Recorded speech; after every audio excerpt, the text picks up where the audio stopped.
All right, good afternoon. All right, so Robert's laughing over there because he said, I need to bring in the energy because it's post-lunch, yeah.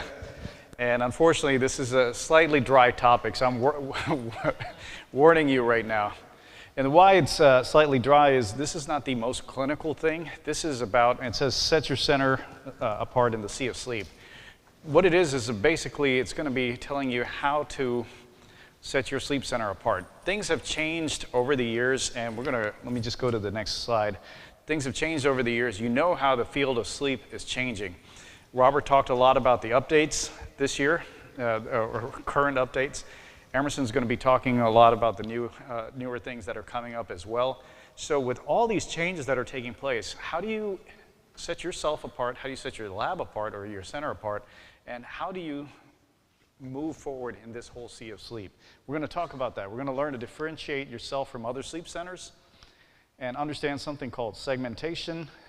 How do you segment your market base and service to your target customer?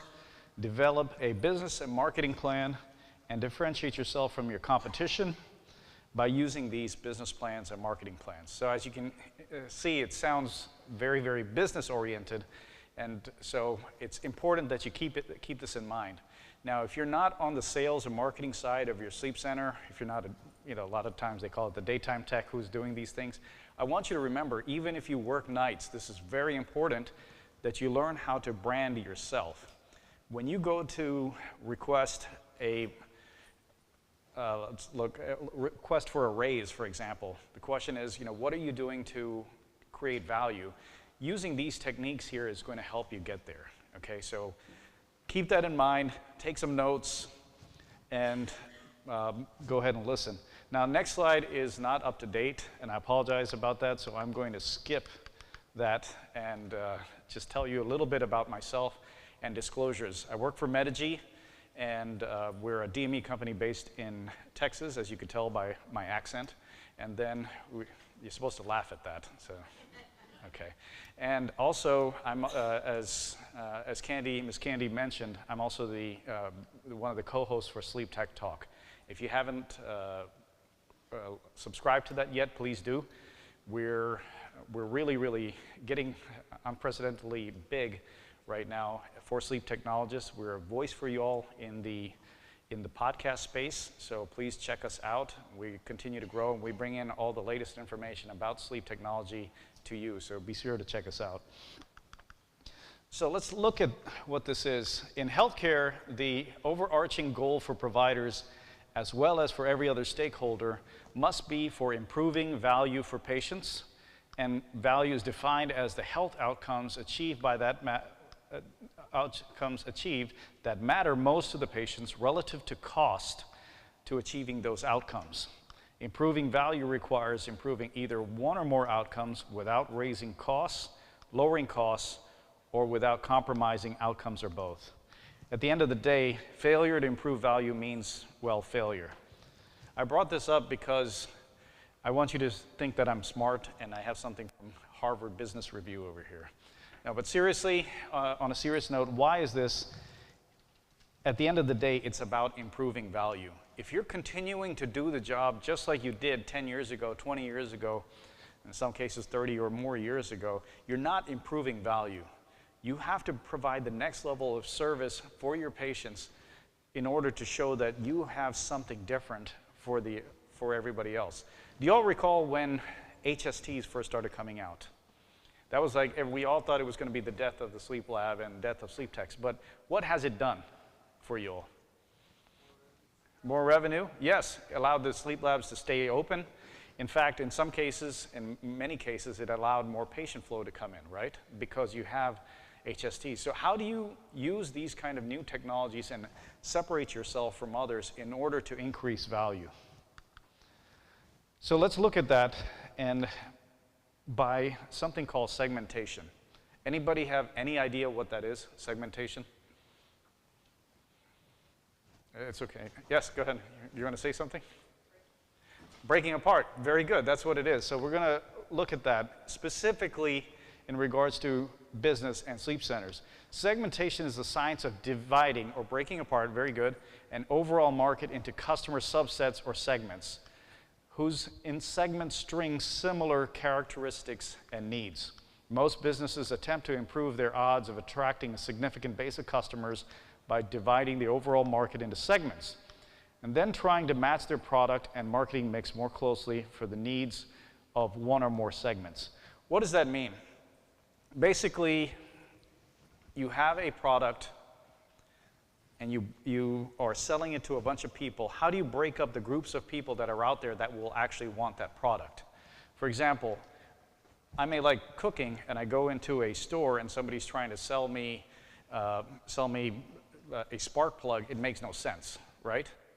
It just doesn't make any sense. So that's what segmentation is about, is trying to find the solution to the right person. So what is the benefit of segmentation? One is to understand your customers' needs and their behaviors, streamline business solutions for those customers, and align your customers' needs with your strengths. And then you focus your marketing resources on potential for return. I'll give an example of this really quickly when it comes to segmentation in a sleep center. So I'm based out of Houston, right?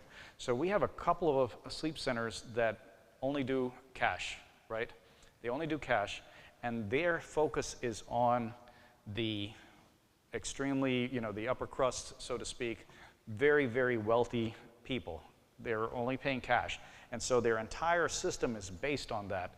Their way the rooms are built, the way they're catered to, everything is all just for the upper crust.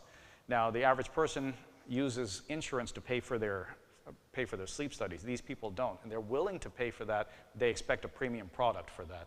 And that's just a simple idea right now, and we'll talk a little bit more about that in detail. But that's what it is, aligning what you have, your strengths, with the customer's needs. So let's look at this needs-based segmentation. What are their current needs? For example, what needs do they have? What are their business objectives, their thoughts, feelings, and values? And can this lead to a competitive advantage? Future needs, what do you think the future wishes are? Long-term goals, business strategy, and lead to market shaping. So let's look at this one really quickly. Does anybody do pediatrics here? Pediatric patients? Yes, we got a couple here. Very good. Now, would you sell to those, or will you try to reach out to those the same way that you would to an adult patient population? No. Who do you actually cater to when you're talking to these patients to come into your lab? Who are you actually talking to? Parents, right? You're actually talking to the parents. So your whole conversation to them has to be what those parents' needs are. And that's how you segment that specific market. Let's look at future needs. Long-term goals. Now, let's look at the adult sleep center, for example. If you're looking at that, what is a long-term goal? Just throw one out there for adult patient population. Sorry? Compliance, good. But for your sleep center, what do you think it would be? Fix everybody, yes. Okay.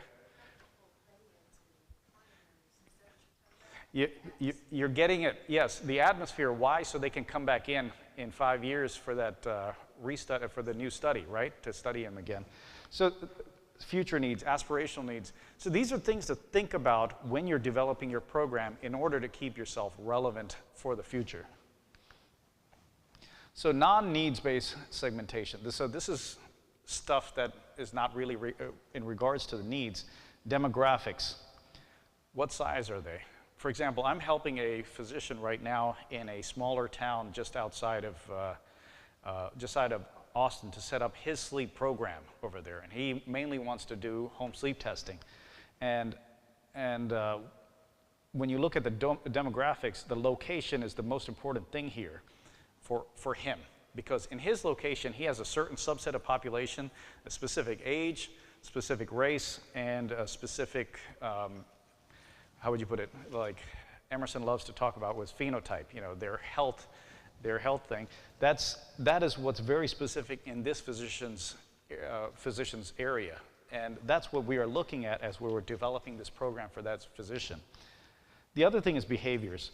What do they actually do in the marketplace? Purchasing patterns, price sensitivity, brand loyalty, and this is something not easy for competitors to duplicate.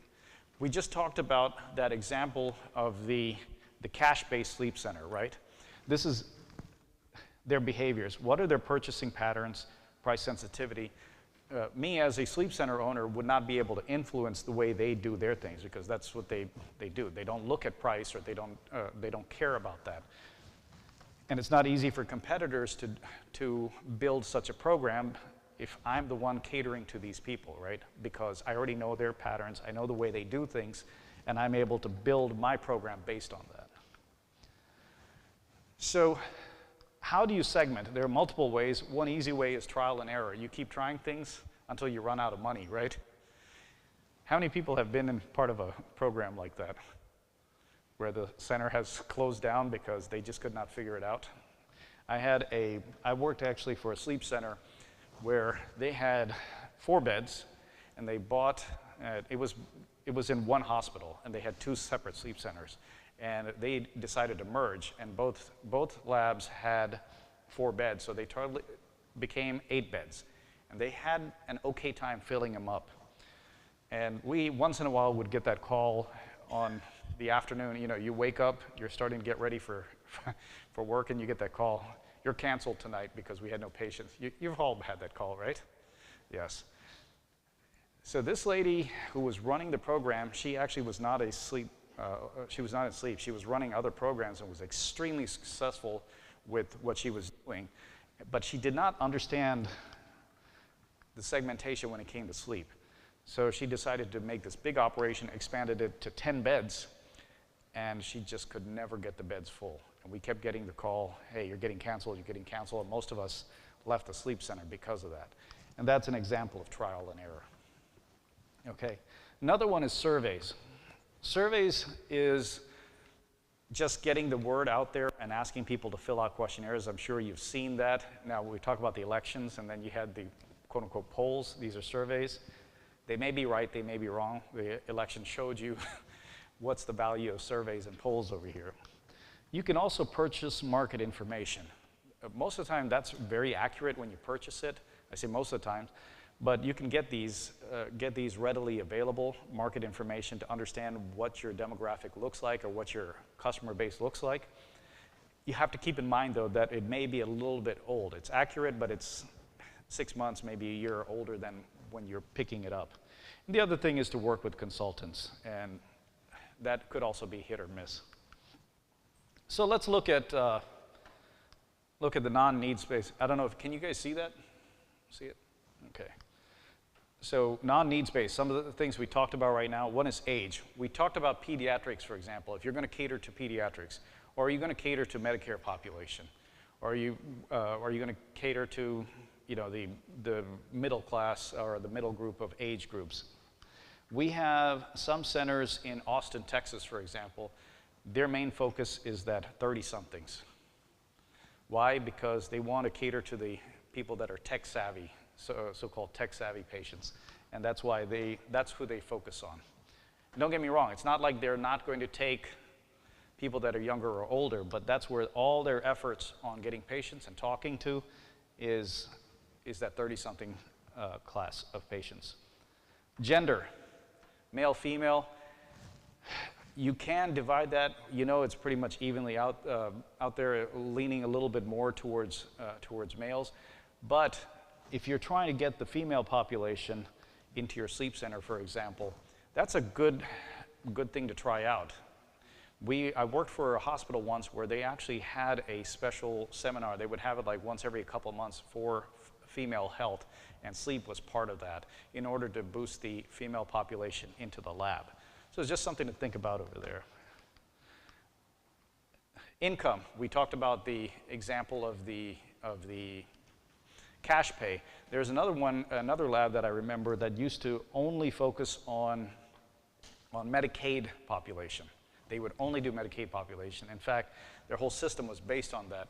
They had a van that would actually go and pick up the patient from their house, take them to the lab, and after the study was done, take them back, and it was purely Medicaid. Geographical data, we talked about the example of the physician that I'm currently working with to try to get his program set up. And then also purchasing behavior. This again kind of goes with the income piece. So what I'd like you to do is right now, take out pen and paper and do a little thing. Needs-based segmentation. Just write down your current patient population and what are some of the needs that they may be having. I'm not going to ask you to share it, so don't worry. I'm not going to call on you. Just take a couple of minutes to do that. Todd's smiling over there, thinking that I'm going to call on somebody. What'd you say? They'll call on me. And if you don't have 5 needs, don't worry about it. I can go back here if this helps you. But if you don't have all 5 needs, think about it. And if you're not running the sleep center or you don't think that you're going to be in that position, think about yourself. How would you sell yourself for your next promotion? And write down those needs. What would those needs be for that person that you're talking to?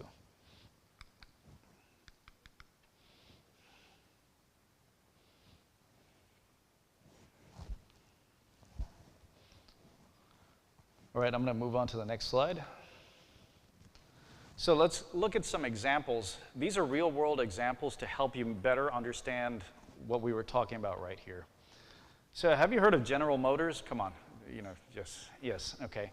So let's look at General Motors, and we just did some vehicles here for that. Heavy duty, if their needs are a heavy duty thing, which I need to pick up stuff, move things, stuff like that, I'm looking at a truck, right? Does that make sense? Y'all are here in Tennessee, I'm sure you've heard of a truck before, right? So what's your favorite, by the way? GM? We see a lot more Fords in Texas, or in Houston. Sorry? What'd you say? Oh, okay. All right, GM. All right. If it's efficient, no, this hasn't been updated, this slide deck, for a while, but I don't even know if they still make it. Chevy Spark, okay? If you're looking at green, for example, some people are into all that green stuff and hybrid vehicles and things like that. It's the Chevy Bolt. If you're looking at performance, you can't beat a Corvette, right? Under General Motors. Luxury, Cadillac. So GM is a big company, and they have a huge outreach for different customer segments, and they have a separate product for each of those customer segments. Now, I'm not saying for you if you have a sleep center to have a separate product for each customer segment, but what I'm trying to show is for each of these specific needs, there is a specific solution for that. And their target, the way they talk, the way they speak, everything that they do is aligned with that particular need. Let's look at the luxury car segment. You have Cadillac, BMW, Lexus. I'm sure you've heard of all of those, right? So with Cadillac, the message that's put out there is American sophistication, that old money feel. You think about it, I mean, at least when I was growing up, all the rich people, they either had a Cadillac or a Lincoln, right? A town car. It was one of the two. And that's kind of what Cadillac, that message that they put out there. BMW, it's foreign, right? It's foreign, it's European, young, sporty performance, international sophistication. And that's the kind of messaging that they put out. I remember reading a while back about the grille in the front, how they designed it. The whole intention of the design is so when you see it in a rear view mirror, you know a BMW is right behind you. That was the whole intention of that design. And that's what this is about, that international sophistication and sporty performance. Lexus, on the other hand, is a different thing altogether. Their messaging is about Japanese efficiency and value for luxury. It doesn't cost as much as these other vehicles. You get a lot of value, but it's still very luxurious. And that's Lexus's message, and that's what they are putting out there. So let's look at another one, Ralph Lauren. You've heard of Ralph Lauren, right?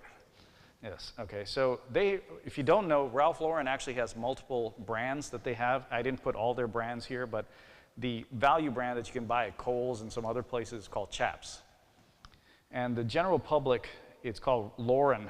You may have seen that Ralph Lauren, and they recently, when I say recently, about 10, 15 years ago, they sold it to Macy's as their own label, but it was called Ralph Lauren.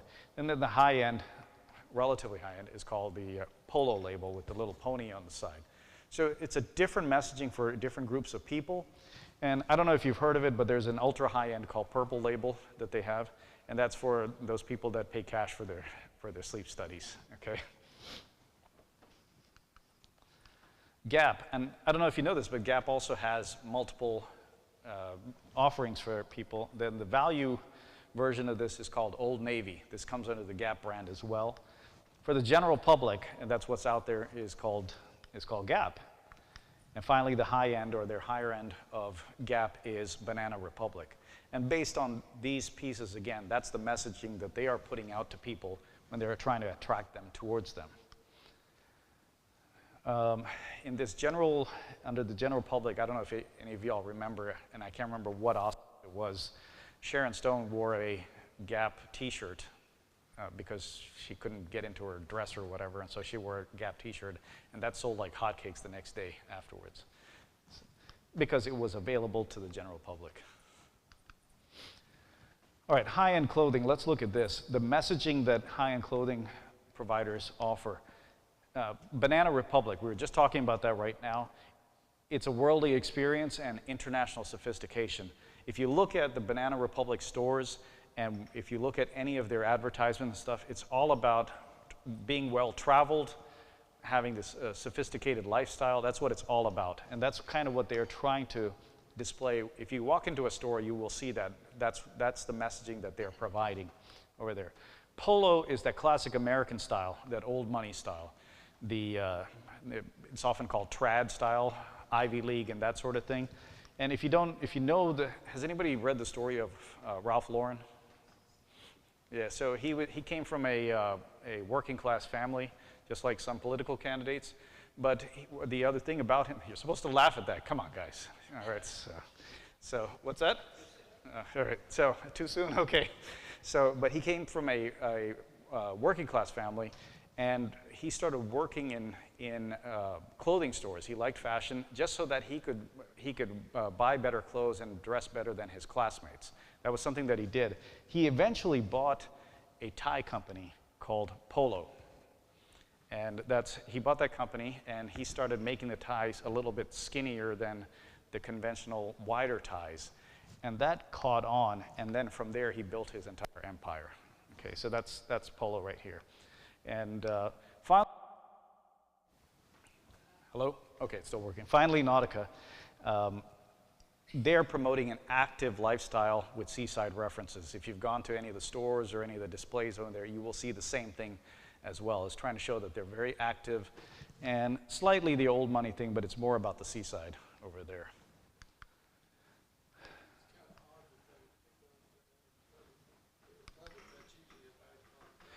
Right. But so what he just said, for the people who are out there, and in case you didn't hear, he said it's kind of odd that they chose that name, Banana Republic, which is typically associated with a lower income country, a smaller country rather. I think the intention was to kind of turn the connotation on its head and show that you're internationally sophisticated, that you understand these things that are, outside the realm of the United States. I think that was the intention there. Okay, so let's go to the next piece, which is stakeholders. Have you all heard that term, stakeholders? Yes? So stakeholders, if you've heard of it, I'm not going to go into it in detail, but something to keep in mind is stakeholders, people usually don't act contrary to how they're measured. Now, Emerson and I, he's smiling because that's something that we talk about very often, is how do you measure XYZ, all right? And we're not talking about 10-20 system, where people are actually, hopefully everybody's still measuring, but we're not talking about that. We're talking about your performance. How are people measured? And people typically don't act contrary to that. As salespeople, they're measured by the number of units that they sell. If you're in sleep, for example, if you're running sleep studies, you're typically measured by the daytime folks about how clean your studies were, right? So you don't act contrary to that. So when you're looking at building your sleep center program, you have to look at who the stakeholders are. There are multiple stakeholders from different sides. You got clinical, business, operations, and payer. This is extremely important to keep in mind from the sleep center piece. For the clinical side, you have typically your physicians, and they call them physician extenders or whatever, like the NPs or the PAs, and any other clinician, whether it's you as a sleep technologist or anybody else that are associated with that. It could be the medical assistant at the doctor's office or the nurse or whoever. It could be any one of those. From a business standpoint, especially if you're with a hospital or if you're an independent lab, who is the administrator? Who owns the lab? Who owns the center? How are they involved in this? From an operations standpoint, again, clinicians who are doing the day-to-day work, like you as a sleep technologist, or daytime staff, for example, what are they doing? Back office and front office work from there. And finally, the payer. Who are the stakeholders when it comes to the payer? And again, it's very similar to what you saw up here from the clinical side. Physician, the DOs, again, physician, nurse practitioner or PAs, and also the clinical management. So how would you segment your sleep center over there? So take a few minutes to write this down, write down these pieces. Clinical, who are the main people that refer into your centers right now? When it comes to a business standpoint, your administrators, operations, clinicians, back office, and payers. Take a minute or two for that.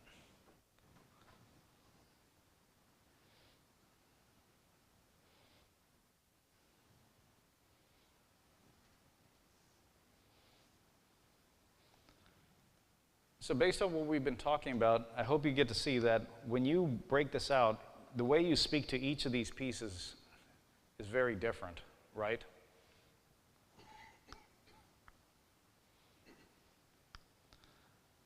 I can tell you, for example, if you go to a physician, the way they chart from a clinical standpoint and from a payer standpoint is very specific, right? Just the way they chart itself is very, very specific because of that. And the amount of time they spend in the patient's room is also very specific based on that, right? All right, let's go to the next one. Discovering the value of developing a business plan. So when you're developing a business plan, what's important is how do you develop your own personal message? Now, again, you can use this when you're talking about yourself to your manager for more privileges or talk to your manager for more privileges or a raise. That's you could use it for that piece as well. So number one, what are your core values? Can you sum up your values in 2 to 3 words? And at the end of the day, what is your brand? This is a huge piece right there. Can you tell somebody who you are very quickly and very briefly?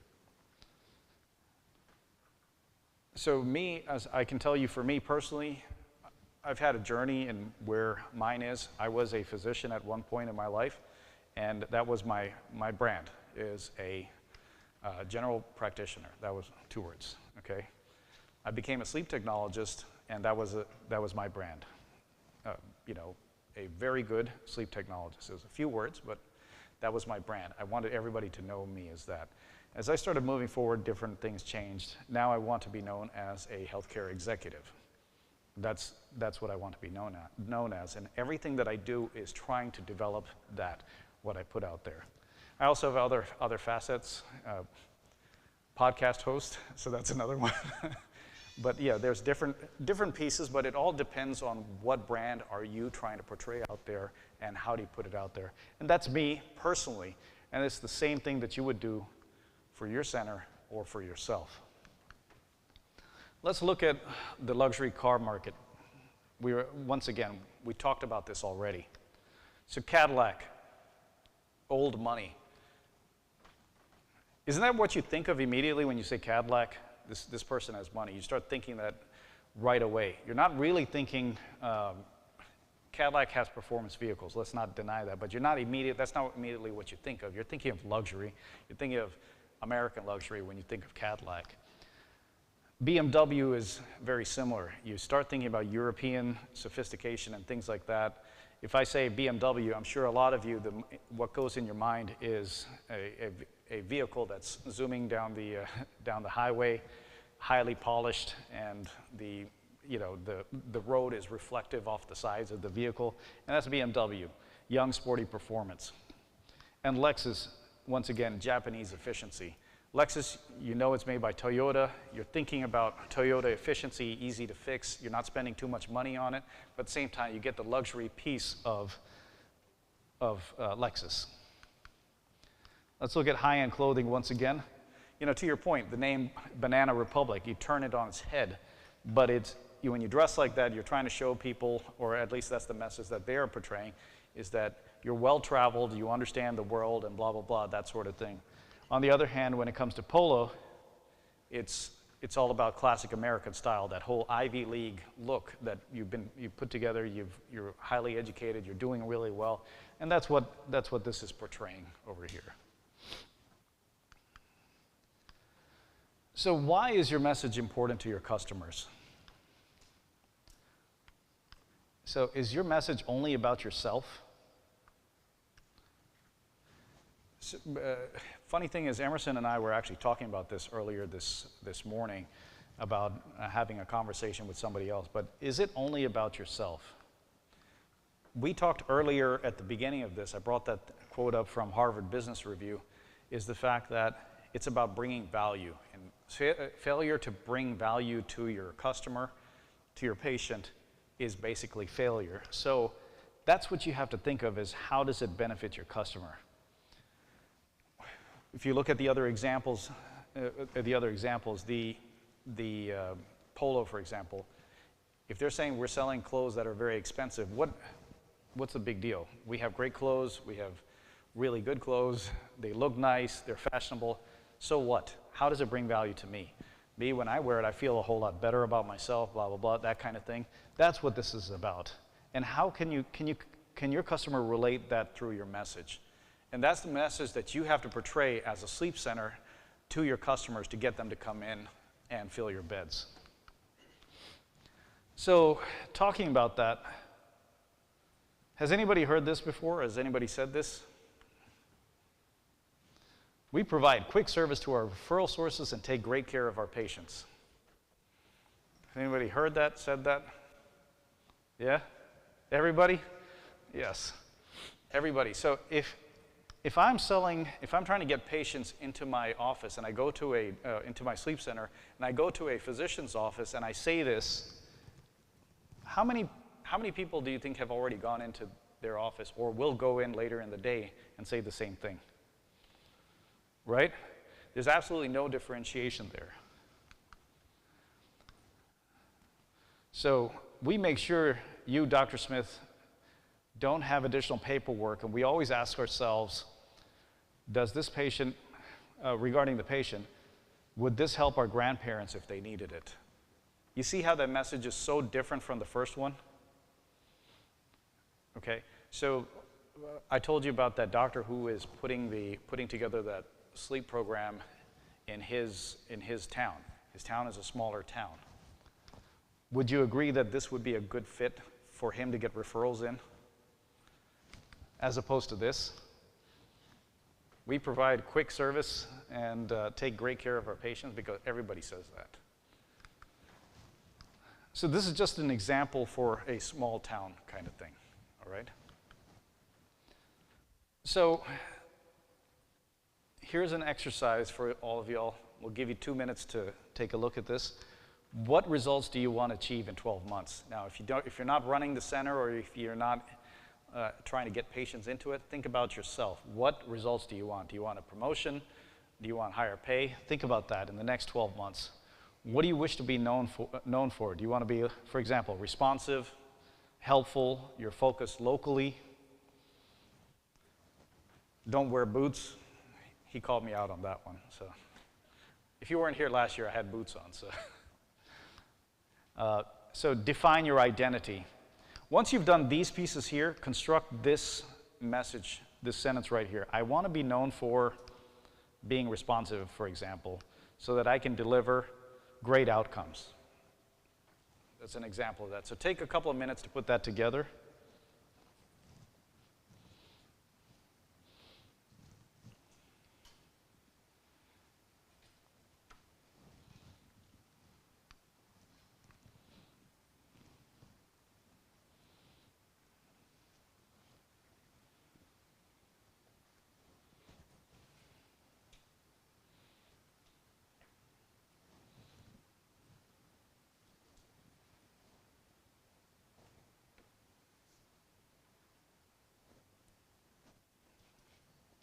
No.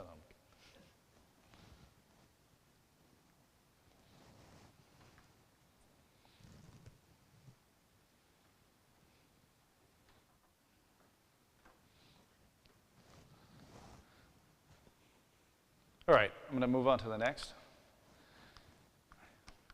Everybody saw this? Yes? Okay.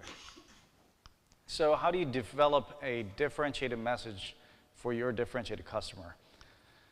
So in the exercises that we did earlier, think about those different customer segmentations and think about how you can tailor your brand message for each one of those segments.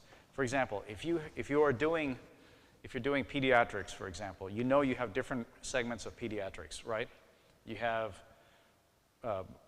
toddlers, yes?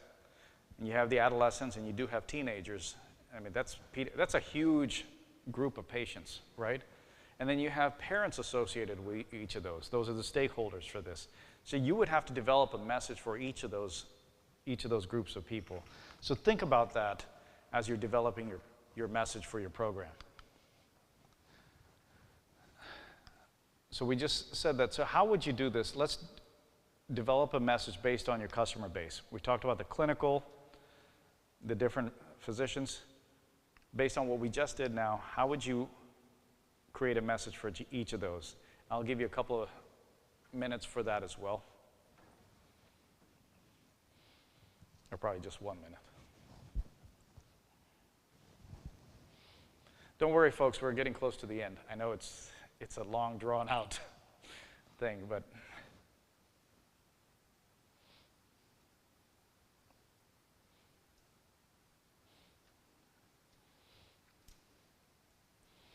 and if you ever hear our podcast, you'll see that we have a particular brand that we utilize as well, and we have stuck to that, and that seems to be doing pretty well. And it's very similar exercises that we had done in order to get to where we are right now.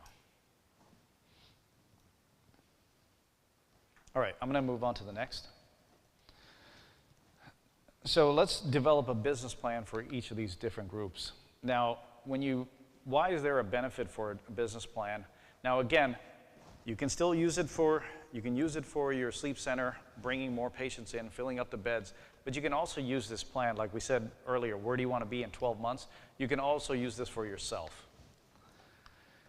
It gives you a targeted approach. That way you can go to these individual groups specifically. It's more cost efficient. We talked about the trial and error method, how you can just end up losing money and not filling up beds. You can create a tailored message for each one of those stakeholders, and then you can meet your customers' needs. And when you meet your customers' needs, you are that much closer to your patients. It's a tremendous difference. So when you're building that plan, what is your unique selling position? Right there. We talked about earlier that message, hey, we provide quick service and we take great care of our patients, versus, hey doc, we ask ourselves every single time, is this really good for our patient? Because we think to ourselves each and every time, would we do this, would we have this for our grandparents? That's a very, very specific way of doing that, and that's a unique selling position. So that's how you're able to do that. When you go to ask for a raise, for example, you can say, hey, I'm the one who's able to, I understand AVAPs very well, and I'm taking care of these specific patients. I believe that I should have the promotion, or I should get a raise based on that. So it puts you in a very unique position, and that's the intention of this. And so at the end of the day, what are your business and marketing objectives? We talked about that. Where do you want to be in 12 months? And as a result of that, how do you develop strategies and activities based on that? And then at the end of the day, how do you measure success? What are you going to get out of it? Where do you want to be? And how are you going to measure that? So to build a plan, now I don't expect you all to do this. I think everybody's going to have access to the slides later on, so you can do this later because there's a lot here. But at the end of the day, what you're doing is you're building your brand message based on what differentiates you from your competition. You understand what your business objectives are within a specific time period, and then get a financial goal based on that. Marketing objectives, what are you going to do to get there with a goal in that specific time period, and what customer behaviors do you need to change to achieve that? I'm going to talk about this really quickly. Has anybody read the book Extreme Ownership? Have you heard of it? Has anybody heard of Jocko Willink? No? Okay, you've heard of him? All right, okay. So he has a podcast. He's very popular among the podcasters and stuff like that. He is a former Navy SEAL, retired Navy SEAL, and he has a book called Extreme Ownership. And it's basically about how do you take on responsibilities on your own, no matter what position you are in an organization. So what customer behaviors do you need to change for your business objectives? He talks a lot about, hey, if you're reporting into somebody and you can't get them to change, right? You can't get them to change because this is how they do things. What can you do on your end in order to affect change higher up? So, for example, if this person says you need to do X, Y, Z, how do you do something in such a way that this guy says, your manager says, hey, this is great, let's move in this direction? That's what the book talks a lot about, and that's what this is. What customer behaviors do you need to change in order to get to your business objectives? Marketing strategies, what are the actual things you're going to do? So if we're looking at a sleep center, are you going to send out flyers to patients or potential patients? Are you going to put ads on TV? Those are the different marketing strategies. And that leads into the activities, actually doing those things. And finally, measurement. How do you measure success? If you're doing a flyer campaign, for example, do you get people to call in and say that, hey, I got this flyer in the mail and I wanted to run a sleep study? How do you do that? I'll give you an example of what we did here with this when I worked for a medical school and I was running the sleep center and the sleep clinic. We were trying to get our clinic to be, we had almost no funding. Has anybody been in that situation? You're with a bigger group and the sleep lab has no money? Yes? Okay, so you know what I'm talking about, right? So in order to get that funding, we had to get ourselves on the map. And they had this thing where they would have people, now you have Google reviews now and Yelp and stuff like that, but in those days we didn't have that. So they would have they had to have patients fill in a postcard and mail it, and only then, and when it would come back in, people would get recognized for the work that they did. And because we were a sleep center, we were not part of the main clinic, and we never got the postcards for the patients to mail in, and that was driving me nuts. I wanted recognition for the work that we were doing.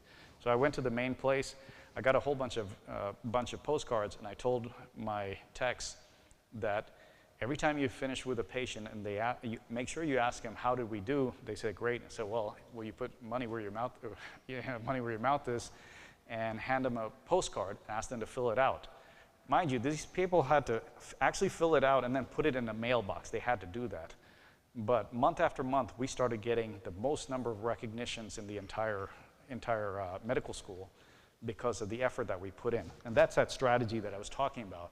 And the measurement was the number of postcards that they got back.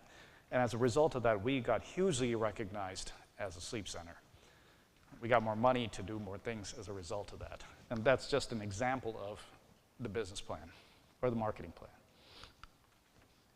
All right, I'm not going to make you all do this right now because one, we're running out of time, and two, it's a little too much. But basically, you would take these things that we just talked about right now, is your unique selling position, which we talked about.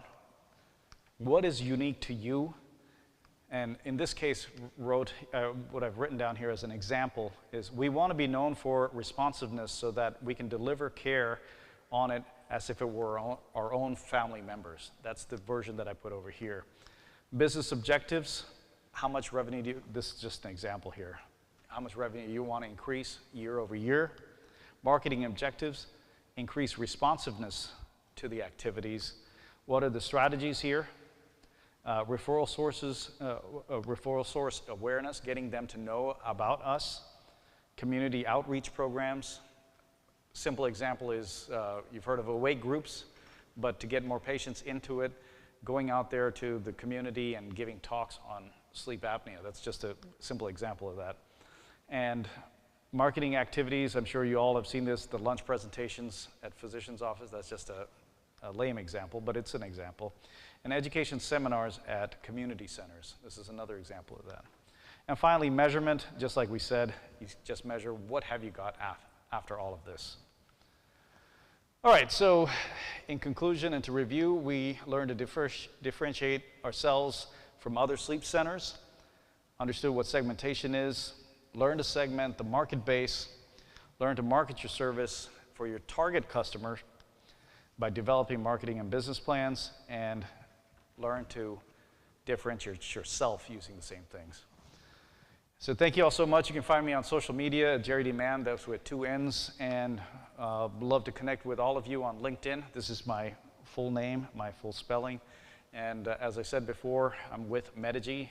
We're based out of Texas. And also, I am a co-host on the podcast Sleep Tech Talk. So thank you all so much, and I'll see you all around.